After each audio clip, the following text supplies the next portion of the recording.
Hello and welcome to Whisky.com, where fine spirits meet. And today I'm trying the Kilkerran 12 years old. And actually I'm pretty long gone for my cask now because I've just been on tour and some other stuff and couldn't do any videos. I think there are a bit more videos now from Horst appearing in the last few weeks, except for the Whisky.com news. So let's talk about the Kilkerran. The Kilkerran is a distillery is a brand from the distillery of Glengyle in the small town of Campbelltown.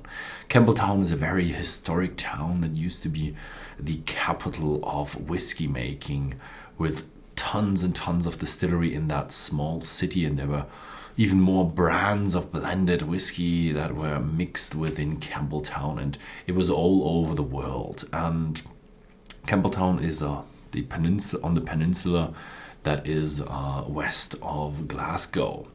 It all went downhill. 2 distilleries survived, and then they revived one distillery in 2004, and that was the Glengyle Distillery.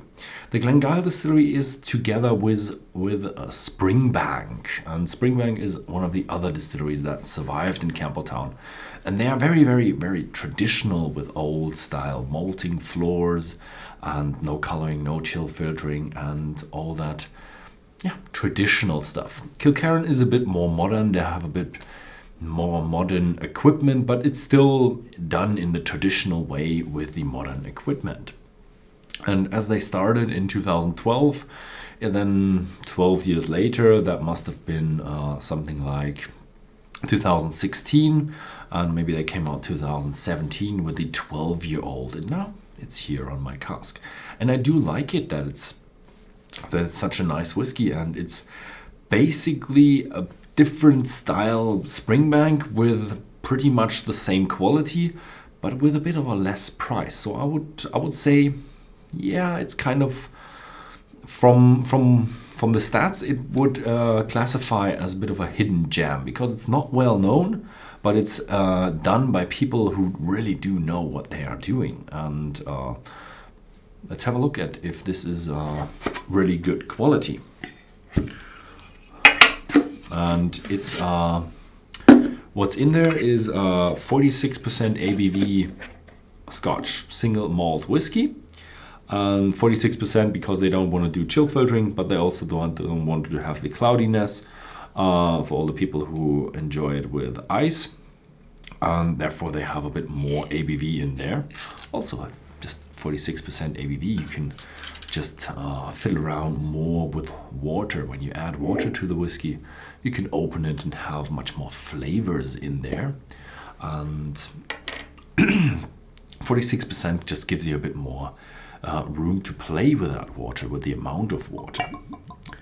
And so, also in terms of what's in there is a 12-year-old matured whiskey with bourbon and sherry casks. And they actually do say how much sherry and how much bourbon casks are in there, because it's 70% bourbon and 30% sherry casks. And you can see that gives the whiskey pretty nice color. So I guess these bourbon casks, we don't know how many are first fill or second fill, but there will be a good amount of first fill casks in there.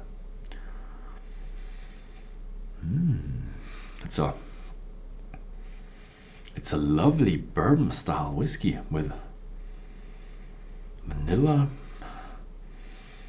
but it's a bit more subtle. It's not as demanding, but it's more going into the sweetness is going. It does have some caramel, but it's going also a bit in the marzipan, pudding, bread kind of region. Also, you do already know that, realize that there is a bit of a sherry influence in there, a bit of a raisin influence, a bit of dried fruits, dates.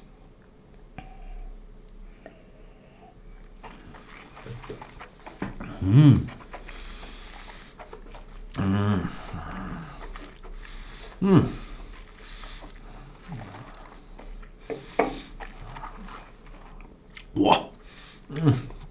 Pretty hefty. Wow, there's a lot in there. There's a a lot of maltiness going on, a lot of spiciness, like a rye bread, not like a rye whiskey, but like a rye bread, with a bit of ginger going on, and wow, I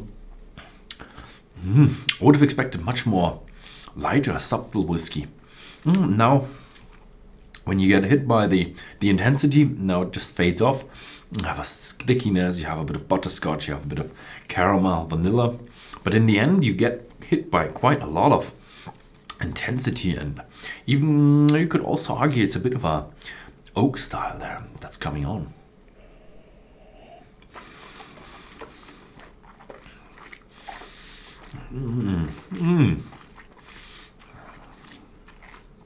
Wow. And you do have also that oiliness, and you realize it's just such a round maltiness with that intensity from the wood behind it. I do love it. That's actually a really, really nice whiskey.